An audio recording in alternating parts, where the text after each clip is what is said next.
Yeah, welcome. So the topic we'll be discussing in this lecture is uh, fuzzy implications. Okay.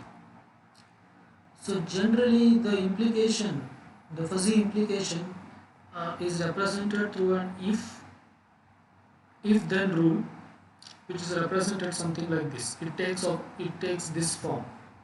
That is, if x is a, then y is b. This is how the fuzzy implication rule is represented. If x is a, then y is b. Okay. Previously we have discussed implication. It is somewhat similar to that. A implies B, which means that if A is true, then B is true. Okay. It does not mean the reverse way. It does not mean that if B is true, A is true. No. If A is true, then B is true. Okay. Similarly, here fuzzy implication says that if X is A, then Y is B. Okay. Where A and B are two linguistic variables defined over fuzzy sets A and B. Right. So linguistic in the sense it may be uh, some uh, some English like variables, right? Okay, on the universe of discourse x and y. So this part is called as antecedent, and this part is called as consequence. X is A is called as antecedent, and y is B is called as consequence. So here are some examples for fuzzy implication. So So for example, if pressure is high, then temperature is low. So this part is if x is A and this is if y is B, right? So this is x is if x is A, then y is B. That is, if pressure is high, then temperature is low. This is another example. If mango is yellow, then mango is sweet. Else mango is sour. Okay. So this is if x is A, this is if y is B. This is another example. If road is good, then driving is smooth. Else driving is difficult. Okay. Else traffic is high. Whatever it may be, right? So the fuzzy implications is denoted using the relation something like this, or A implies B. Okay. It is denoted like this, or A implies B, which means that if x is A, then y is B. Right. Okay. Uh, So basically it represents a binary fuzzy relation or on the Cartesian product of A and B. So this relation or can be represented over a Cartesian product of A and B, where A and B are fuzzy sets. So let us discuss one example for fuzzy implication. Assume we have two sets P and T, which are defined over two universe of discourse. P is defined over the universe of discourse pressure, and T is defined over the universe of discourse temperature. And P contains these values 1, 2, 3, 4, and T takes these values 10, 15, 20 up to 50, right? Okay. So we are defining two linguistic variables, high temperature and low pressure, and these are given like this. T high, this is a fuzzy set, this represents something like this. That is, when the temperature is 20, the degree is 0.2. That is, how much high it is, the degree is 0.2. 25 it is 0.4, 30 it is 0.6, so on and so forth. When the temperature is 50, the degree is 0.8. Okay, that is how much high the temperature is. Okay, and similarly P low, that is pressure, how much low the pressure is, that is represented through these values. Okay, when the pressure is 1, its score of low is 0.8. For 2 it is 0.2, also it is 0.8. 3 it is 0.6, and 4 it is 0.4. Okay, so this is how the temperature and pressure were T high and T low were represented. Okay, so this is low pressure. So when the pressure is low, it has the degree value is high. When the temperature is high, the degree value is low, because it is talking about low pressure, whereas this is talking about high pressure. Okay, now if you want to define a relation or such that T high implies P low, that is T high means if the temperature is high, then the pressure is low. That is what it says. Okay, so implication means if x is A, then y is B. Here x is A is if temperature is high, and y is B is then the pressure will be low. So that is represented through this Cartesian product. So it is a Cartesian product over T high and P low. That is, it just takes these two uh, two fuzzy sets and it does a Cartesian product on that. Okay, that is zero point 0.2 into 0.2, zero point 0.8 Cartesian product is 0.2, 0.2, 0.8, 0.2, 0.2, 0.6, 0.2, 0.2, 0.4, 0.2. So you can see in the first row everything is 0.2. Okay, then second is with 0.4, 0.4, 0.8, 0.4, 0.4, 0.8, 0.4, 0.6, 0.4, 0.4, 0.4, 0.4 is also 0.4. Okay, so in the second row we have all 0.4. Okay, then the third is 0.6 into 0.8 Cartesian product is 0.6 minimum. 0.6 into 0.8, 0.6, 0.6 into 0.6, 0.8, 0.6 into 0.6, 0.4. The third row you can see 3.6 and 1.4, so on and so forth. So that is how this relation is obtained. Okay. So from this relation, say if somebody is asking a question, if temperature is 40, then what about the low pressure? So if temperature is 40, then this is the low pressure value. Okay, that is, if temperature is 40 and the pressure is 1, then its degree is 0.7. Pressure is 2, its degree is 0.7. Pressure is 3, its degree is 0.6. Pressure is 4, its degree is 0.4. Okay. Right. So there are so this implication. This is not the one way. This is not the only way to represent the implication. So here we have represented implication through a Cartesian product. Okay. So T high implies P low. So that is we have represented through a Cartesian product. But Cartesian product is not the only way to represent the implication. There are different ways in which the implication can be represented. So generally there are two other ways in which implication can be represented. The first method is by using something called as A coupled with B. The second method is by using something called as A entails B. Okay. So let us first understand what is interpretation of A coupled with B. Okay. So again we are only discussing about implication, but there are different ways of representing implication. So implication can be represented through Cartesian product, or it can be represented, it can be also interpreted as A coupled with B. So when you say the relation A implies B, and when you want to represent it as A coupled with B, so then the resultant relation will be mu Ax, that is the membership function of x, uh, this operator, this is some operator into the membership function of y. Okay, so this operator is called as T-norm operator. This operator is called as T-norm operator. So these are this is something like a generic operator. It does not mean any specific thing. It is a generic operator. This operator can take any one of these four forms. It can take this minimum, or algebraic, or bounded product, or drastic product. Okay. So if this operator is minimum, then this will be calculated something like this: T min of A comma B. That is, we just calculate minimum of A comma B. Okay. So in this case, it is, if you calculate the minimum of, if you calculate the minimum of two fuzzy sets, this is nothing but Cartesian product. Okay, this is nothing but Cartesian product. This is what we have discussed so far, right? So this is one way of doing, right? Then the second method is algebraic product. Here we just calculate the algebraic product of the two, right? So TAP of AB is nothing but AB. This is just the algebraic product of the two sets. Okay, so but here we want the relation. So we calculate the algebraic product of every value with every other, of every value in one set with every other value of other set. Okay. Then this is bounded product. dBp of AB is nothing but 0 or A plus B minus 1. Okay.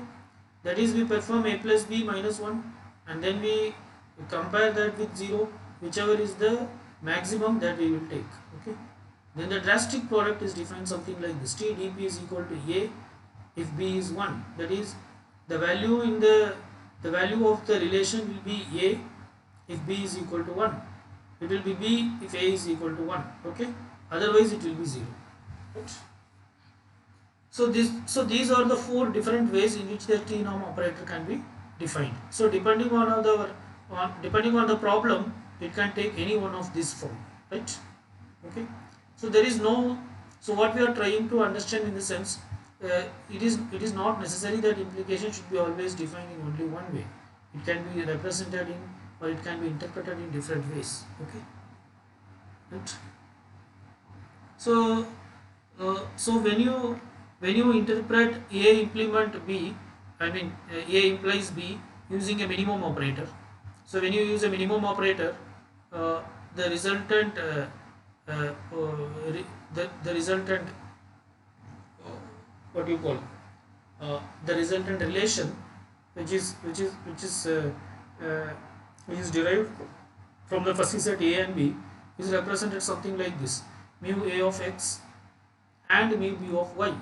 So here and represents, we are taking the minimum of 2. Okay, or it can be simply written as f min of a comma b, which is equal to a and b. So basically this is a Cartesian product. This is a Cartesian product, otherwise this can be called as Mamdani rule. This Cartesian product is otherwise called as Mamdani rule. Okay, and this is the algebraic product. In case of algebraic product, the relation it is relation AP represents algebraic product. Here M represents min. It is calculated on two fuzzy sets A and B. Here it is nothing but it's the membership function of A into B. Okay, for x comma y. So it can be simply called as f of AP of A comma B equal to AB. So this is called as Larson rule. This rule is called as Larson rule. Okay, and this is bounded product, which is represented as mu A of x, a bounded product mu B of x, which is nothing but 0 or mu A of x plus mu B of y minus 1. Okay, right? And this is drastic product. So it will take A if B is 1, otherwise if it will take B if A is 1, otherwise it will take 0, right? So this is how A coupled with B can be interpreted. Okay, I mean A implies B can be interpreted through A coupled B, A coupled with B. These are the different ways of interpreting A implies B using A coupled with B. So next we will be discussing about A entails B. So this A entails B, it can be of three forms. This is called as material implication. That is the relation A implies B is equivalent to not A union B, right? And proportional calculus, based on proportional calculus, the relation A implies B is equivalent to not A union A and B, A intersection B. Okay, extended, based on extended proportional calculus, the relation A implies B is equivalent to not A intersection not B union B. Okay, so these are different ways of representing A entails B. Okay. Right. So this A entails B can be represented. This can be further extended uh, by with different techniques. Okay, with above mentioned implications, there are a number of fuzzy implication functions that are popularly followed in fuzzy rule based system. Okay, so for example, there is something called as Zodé's arithmetic rule. This is represented something like this, or ZA. ZA represents Zodé's arithmetic rule. Okay, where it is represented something like this, which is equal to A dash. So again, this is another way of interpreting A entails B, or ZA is equal to A dash union B. Okay, so this is represented something like this. It is 1 or 1 minus membership function of x plus membership function of y. Okay, because A is nothing but A bar is nothing but 1 minus membership function of A. Okay, and membership function of B, here plus represents its union, right? Okay, and then we compare that with 1. So whichever the minimum that we take, okay. So it can also be represented something like this: FZA of A comma B is equal to 1 and 1 minus A plus B. Okay, so this is how Zodé's arithmetic rule is represented. It is A dash A union B. Okay, using A dash A union B. Okay, so this is Zodé's max mean rule. Zodé's max mean rule is represented something like this, or MM represents max mean rule, which is equal to A dash union A intersection B. So it is based on this A dash union A intersection B. Okay, whereas Zoday's arithmetic rule is based on the first formula, that is A dash union B. Okay, so this is based on A dash union A intersection B. So A dash is nothing but 1 minus mu A of x, and A intersection B is nothing but mu A of x and mu B of y, and the union of this, so we are using OR. Okay, so this can be simply stated as 1 minus A or A and B. Okay, so this is how this is represented. And interpretation of A entails B using Boolean fuzzy rule. So Boolean fuzzy rule, so there is another rule called Boolean fuzzy rule, which states that A dash union B. Okay, so again it is represented something like this: 1 minus membership function of x or membership function of x. Okay, so 1 minus membership function of x represents A dash, and this is membership function of B and the union of that. Okay, so here also if you see this is also A dash union B, but this is a Boolean fuzzy rule. This is also, it is A dash union B. Okay, but this is not called as Boolean fuzzy rule. This is called as Zaide's fuzzy rule. Okay, because here it is working on different universe of discourse. A is on the universe of discourse X and B is on the universe of discourse Y. Okay, whereas here if you see, both are in the same universe of discourse. A is also in the X and B is also in the X. Okay.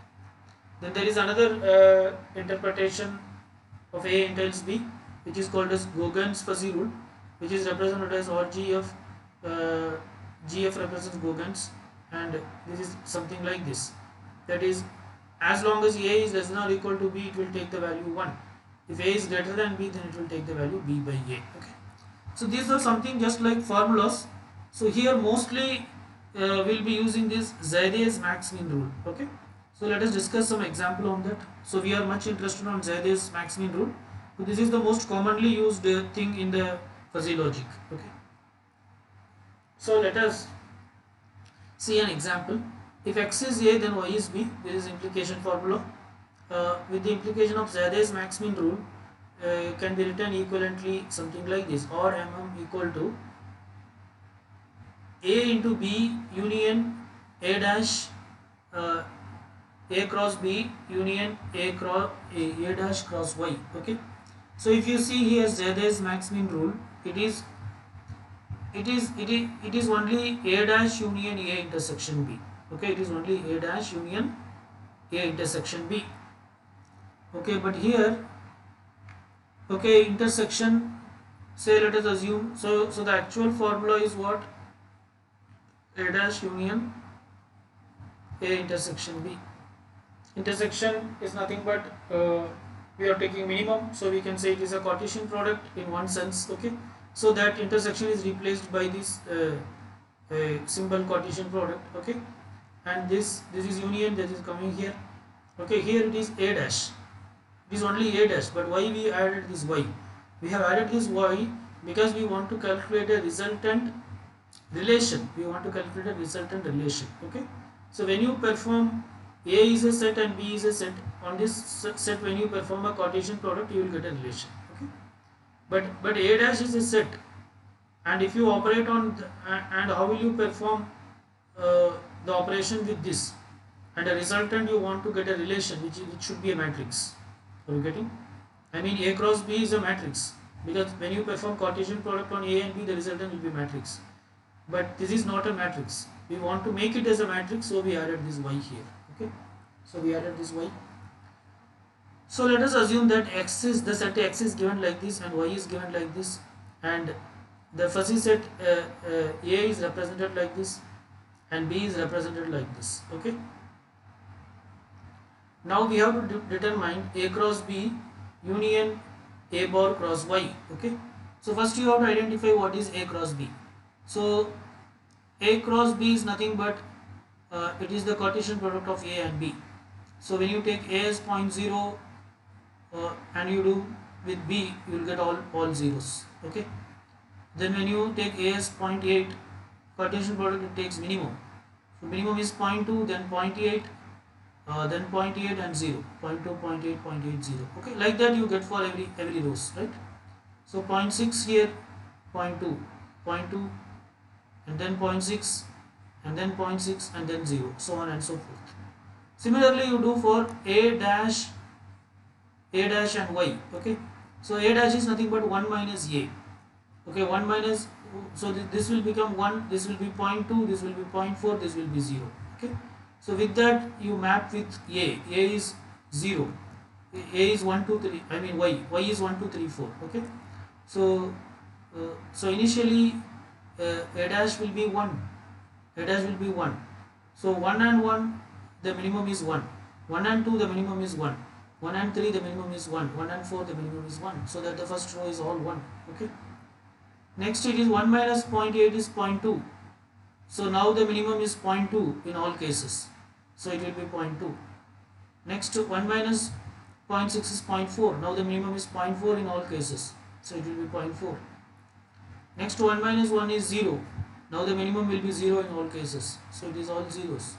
This is how we got A cross B and we got A dash cross Y. Now we just do the union of this. So union of this means it is what? We just take each element and take the max. 0 or 1 the max is 1, 0 or 1 the max is 1. So all these are 1. Okay. 0.2 or 2, 0.2 max is 0.2, 0.8, 0.2 the max is 0.8, so on and so forth. Right. So this is the final result. Okay. So this is again it is repeating, it's the same example. Okay. So here is another example which says that if x is A, then y is B, else y is C. So here we have one more thing, if x is A then y is B, else y is C. So this relation can be represented using Zada's Max-Min rule, something like this, or is equal to A cross B. That is if x is A then y is B, that is A cross B, else y is C, that is not A, that is if it is A then it is B, that is represented using A cross B. If it is not A then it is C, so that is represented using this. Okay, so again you have to calculate A cross B and then A cross not A cross C and then union. Okay, so this is X and this is Y, this is A B C. So first you do A cross B, this is the Cartesian product of A and B, we got this. Similarly you calculate the Cartesian product of A bar cross C. A bar is nothing but 1 minus A and with C, so this is the matrix we got. Then you calculate R is nothing but the union, that is max of this. 0 is 0, 0 or 0.4 is 0.4, 0 or 0.1 is 0.1, 0 or 0.8 is 0.8, so on and so forth. So that is how we got this resultant matrix, right? Resultant matrix or relation. Okay, so that's it about fuzzy implications. Okay, so let us stop here. Thank you.